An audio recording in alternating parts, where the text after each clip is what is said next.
Last part के and में हमने देखा था कि मैक्स ओल्डर ट्री का हार्ट लेकर भाग रहा था, पर तभी वहां एल्डर जू और मिस्टर बीइंग आ जाते हैं। तो एल्डर फियोना मिस्टर जू को एक चैलेंज देती है, जिसमें उन दोनों की टीम में से किसी को स्पिरिट प्लांट और हार्ट इकट्ठा करने थे, और जो टीम ये सबसे पहले कर लेगी वही आइलैंड की ओनर होगी। तो ये सब जानकर एल्डर जू चैलेंज के लिए मिस्टर बीइंग को भेजते हैं, पर मैक्स को घबराहट हो रही थी क्योंकि मिस्टर बीइंग अकेले थे और कैटलिन और बाकी सब 4 लोग थे। अब आगे तो इस पार्ट की शुरुआत में हम एल्डर जू को देखते हैं, जो मैक्स से कहते हैं कि तुम चिंता मत करो, मिस्टर बीन के पास किसी भी चीज को स्कैन करने की पावर है, इसलिए इस पावर की मदद से वो उन स्पिरिट प्लांट्स और हार्ट्स को ले आएंगे। इधर हम कैटलिन और उसके साथियों को देखते हैं जो स्पिरिट प्लांट्स और हार्ट इकट्ठा कर रहे थे, पर तभी वहां पर मिस्टर बींग आ जाते हैं और अपनी फ्रीजिंग पावर का इस्तेमाल करके बड़ी ही आसानी से उन सबसे वो हार्ट्स और प्लांट्स चुरा लेते हैं। यहाँ तक कि कैटलिन और लियाओ भी उसे नहीं रोक पाते। इसलिए वो सब एल्डर फियोना से बोलते हैं कि मिस्टर बीइंग जरूर वॉर गॉड लेवल से भी आगे हैं, क्योंकि वो लोग मिस्टर बीइंग को छू भी नहीं पा रहे थे। ये सुनकर एल्डर फियोना को समझ नहीं आता कि mister being war God level से आगे कैसे हो सकते हैं, क्योंकि विज्ञान हॉल में जितने भी एल्डर्स वॉर गॉड लेवल से आगे हैं उन्हें एल्डर फियोना जानती थी। तभी एल्डर जू फियोना को बताते हैं कि मिस्टर बीइंग कोई एल्डर नहीं बल्कि एक गार्ड है। ये सुनकर एल्डर फियोना चौंक जाती है, जिन्हें देखकर मैक्स एल्डर जू से पूछता है कि गार्ड्स कौन होते हैं। तो एल्डर जू मैक्स को बताते हैं कि मास्टर होंग ने 3 बहुत ही ताकतवर वॉरियर्स को खुद ट्रेन करके उन्हें गार्ड्स का दर्जा दिया है, और उन्हीं में से एक मिस्टर बीइंग भी है। ये सुनकर मैक्स सब समझ जाता है। इसके बाद एल्डर जू मैक्स को बताते हैं कि मास्टर होंग उसकी बहुत तारीफ करते हैं, क्योंकि उन्होंने और किसी ने भी ऐसा वॉरियर आज तक नहीं देखा जो इस एज में वॉर गॉड लेवल के हाईएस्ट लेवल पर पहुंच गया हो, साथ ही उसके पास स्पिरिचुअल पावर भी हो। ये सुनकर मैक्स एल्डर जू से बोलता है कि क्या आप मास्टर होंग से कहकर मुझे एक ब्लैक गॉड आर्मर दिलवा सकते हो, क्योंकि मैक्स को वो बहुत पसंद आया है। जिस पर एल्डर जू बोलते हैं कि वो कोशिश करेंगे। उसी वक्त वो दोनों देखते हैं कि मिस्टर बीइंग के पीछे किसी प्लांट मॉन्स्टर के टेंटिकल्स पड़ गए हैं, जिससे बचने के लिए मिस्टर बीइंग इधर उधर भागने लगते हैं, पर वो टेंटिकल्स मिस्टर बीइंग का पीछा नहीं छोड़ रहे थे। साथ ही वो टेंटिकल्स उनके ऊपर हुए किसी भी अटैक की इंजरी हील कर पा रहे थे।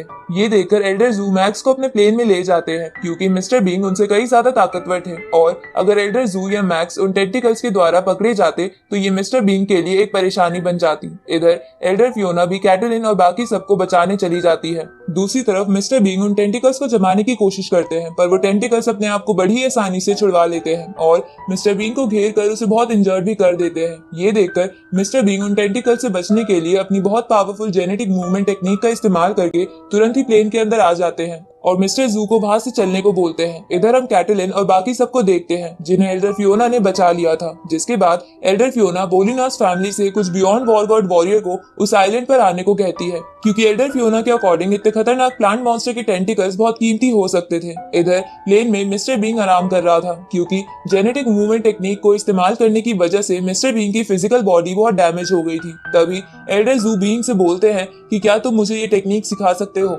क्योंकि ये समय आने पर बहुत काम आ सकती है। जिस पर मिस्टर बीइंग बोलते हैं कि ये टेक्निक तुम नहीं सीख सकते, क्योंकि ऐसी टेक्निक्स को सीखना जीन्स पर डिपेंड करता है। तो एल्डर जू कहते हैं कि कोई नहीं, मेरे पास मेरा ये स्मार्ट प्लेन है, ये भी मेरे बहुत काम आता है। ये सुनकर मैक्स मिस्टर जू से पूछता है कि ये प्लेन स्मार्ट कैसे हो सकता है। तो मिस्टर जू से बताते हैं कि ये प्लेन एआई सिस्टम की मदद से अपने आप चलता है। साथ ही मिस्टर जू मैक्स को ये भी बताते हैं कि उसने इस बार विज्ञान हॉल को काफी ट्रेजर्स दिलवाए हैं, जिसकी वजह से मैक्स को इनाम मिलेगा, जिससे मैक्स भी ये प्लेन खरीद सकता है। ये सुनकर मैक्स खुश हो जाता है। तभी मिस्टर बीइंग बोलता है कि उस मॉन्स्टर के टेंटिकल्स भी जरूर बहुत ही रेयर ट्रेजर्स होंगे, इसलिए मैंने उसके बारे में मास्टर होंग को बता दिया है, जो उस मॉन्स्टर को मार के वो टेंटिकल्स ले जाएंगे, क्योंकि हम उसे नहीं मार सकते। इधर हम एल्डर फियोना और बाकी सबको देखते हैं। तभी वहां बोलिनास फैमिली का एक प्लेन आता है, जिसमें से 3 बियॉन्ड वॉर गॉड वॉरियर्स उतरते हैं, जो उस मॉन्स्टर को मारकर उन टेंटिकल्स को ले जाने आए थे। पर उसी वक्त वहां पर मास्टर होंग भी आ जाते हैं, जिन्हें देखकर उन बियॉन्ड वॉर गॉड वॉरियर्स के साथ साथ सभी उन्हें ग्रीट करते हैं। तो मास्टर होंग बोलिनास फैमिली के एल्डर से बोलते हैं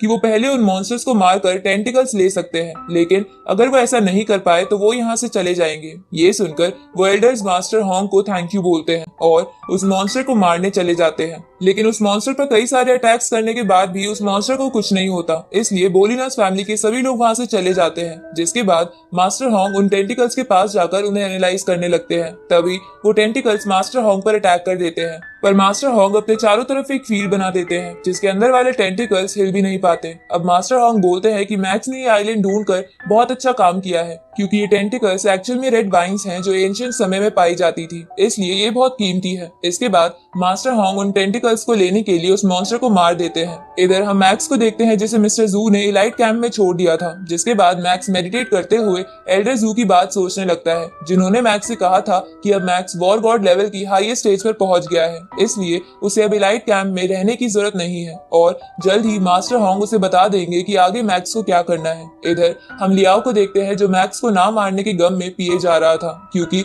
उसे लग रहा था कि अब वो अपने बेटे की मौत का बदला नहीं ले पाएगा, क्योंकि मैक्स अब और भी ताकतवर हो गया है जिससे कोई भी पंगा नहीं लेना चाहेगा। ये जानकर वेलिना लियाओ से बोलती है कि तुम्हें ये सब छोड़कर अपने कल्टीवेशन पर ध्यान देना चाहिए ताकि तुम बियॉन्ड वॉर गॉड वॉरियर बनके किसी की मदद के बिना मैक्स को मार सको। अगले दिन मैक्स को एल्डर जू लेने आते हैं क्योंकि उसे मास्टर होंग ने जिज्ञान हॉल के हेडक्वार्टर में बुलाया था, जिस हेडक्वार्टर को देखकर मैक्स हैरान हो जाता है क्योंकि वो बहुत एडवांस था। अब मैक्स मास्टर होंग के रूम में जाके उनसे मिलता है, जो उसे बताते हैं कि मैक्स की वजह से जिज्ञान हॉल को कई सारे स्पिरिट प्लांट्स और हार्ट्स मिले हैं, इसलिए इनाम के तौर पर जिज्ञान हॉल उन सभी ट्रेजर्स का 15% मैक्स को दे रहे हैं। ये सुन के मैक्स खुश हो जाता है। इसके बाद मास्टर होंग मैक्स से कहते हैं कि ये ट्रेजर्स तुम्हारे अब ज्यादा काम के नहीं हैं, क्योंकि तुमने रिसेंटली ड्रैगन ब्लड और एक विलो ट्री के हार्ट को कंज्यूम किया है, पर तुम इन ट्रेजर्स को जिज्ञान हॉल के वेपन्स और टेक्निक्स के बदले एक्सचेंज कर सकते हो। अब मास्टर होंग मैक्स को जिज्ञान हॉल के वेपन्स दिखाते हैं, जिनमें से एक ब्लैक गॉड आर्मर भी था। तो मैक्स उन सबको देखकर चौंक जाता है, पर मैक्स को वहाँ वाटर ऑफ लाइफ ट्रेजर नहीं दिखता, इसलिए वो मास्टर होंग से इस बारे में पूछता है। तो मास्टर होंग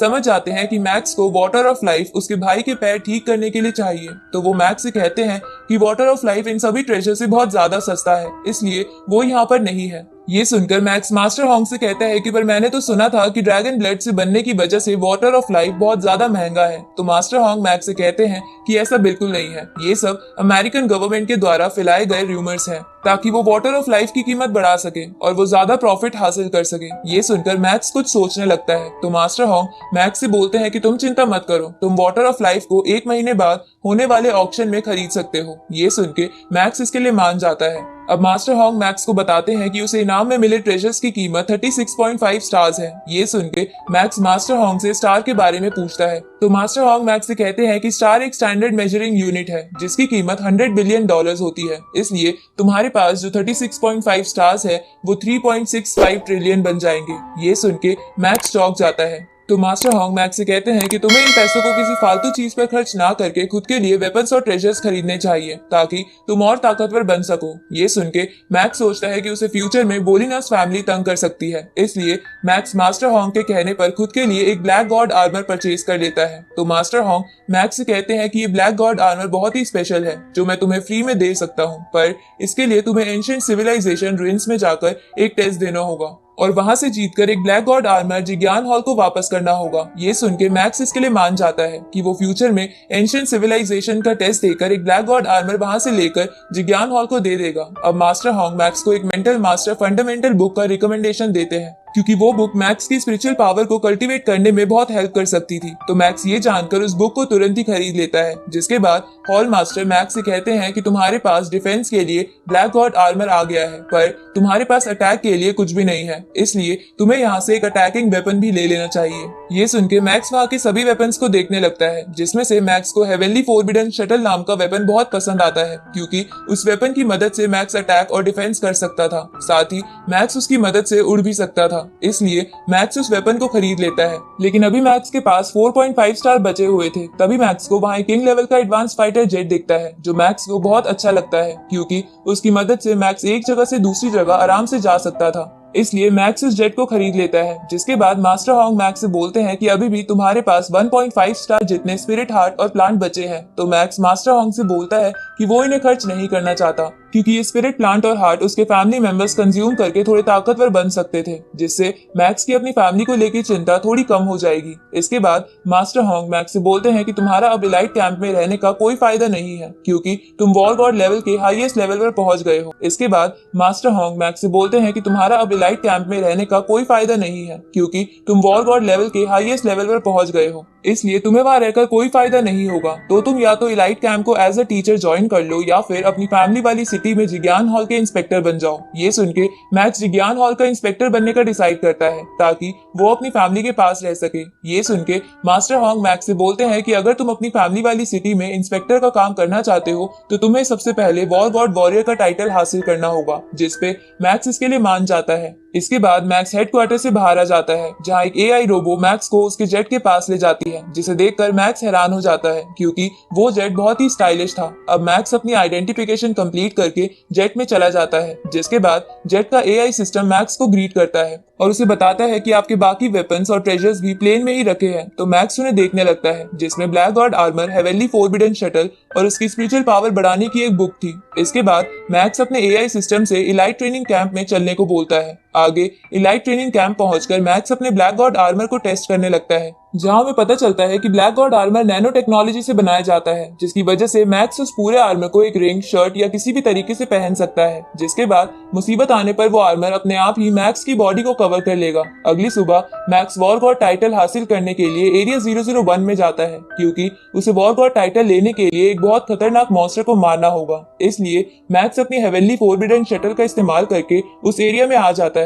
जहाँ आते समय मैक्स महसूस करता है कि शटल की स्पीड बहुत ज्यादा है, यहाँ तक कि कोई वॉर गॉड वॉरियर भी इस शटल की फुल स्पीड में इसे नहीं चला सकता। अब मैक्स जब ये सब जान ही रहा था, तभी उसे एक बहुत ही बड़ा ड्रैगन मॉन्स्टर दिखता है। अब मैक्स उस मॉन्स्टर को मारने के लिए उस पर अपनी स्वॉर्ड से कई कट लगा देता है, लेकिन इससे वो मॉन्स्टर बहुत गुस्सा हो जाता है और मैक्स पर अपनी लेजर से अटैक करता है। तो मैक्स इधर उधर भागने लगता है, लेकिन वो ड्रैगन अपने लेजर अटैक को नहीं रोक रहा था। तो मैक्स अपनी शटल को शील्ड में बदल देता है। तभी वो मॉन्स्टर मैक्स पे अपनी टेल से अटैक करता है, जिससे मैक्स बहुत दूर जाकर गिरता है। पर मैक्स को कुछ नहीं हुआ था, क्योंकि उसने अपना ब्लैक गॉड आर्मर ऑन कर लिया था। उसी समय वो मॉन्स्टर तेजी से मैक्स की ओर आने लगता है। तो मैक्स अपनी शटल को कई सारे नाइफ्स में कन्वर्ट करके अपनी स्पिरिचुअल पावर से उस ड्रैगन को बहुत इंजर्ड कर देता है और अपने स्वॉर्ड अटैक से उस मॉन्स्टर की गर्दन काट कर उसे मार देता है। जिसके बाद एविडेंस के लिए वो उस मॉन्स्टर का हॉर्न लेके जिज्ञान हॉल आ जाता है और वहाँ की एआई रिसेप्शनिस्ट को वो हॉर्न दिखाता है। तो एआई उस हॉर्न को देखकर मैक्स से कहती है कि आप ऑफिशियल वॉर गॉड वॉरियर बन गए हैं, साथ ही आपको इस मॉन्स्टर को मारने की वजह से कुछ स्टार्स भी मिले हैं, जिन्हें मैंने आपके अकाउंट में डाल दिया है। इसके बाद वो एआई मैक्स को वहाँ वेट करने को कहती है, क्योंकि वहाँ वॉर गॉड पैलेस से दो लोग मैक्स के लिए कुछ लेकर आ रहे थे, क्योंकि मैक्स भी अब वॉर गॉड पैलेस का मेंबर बन गया था। अब थोड़ी देर बाद वो दोनों लोग वहां आकर मैक्स को एक इंडक्शन हेलमेट देते हैं,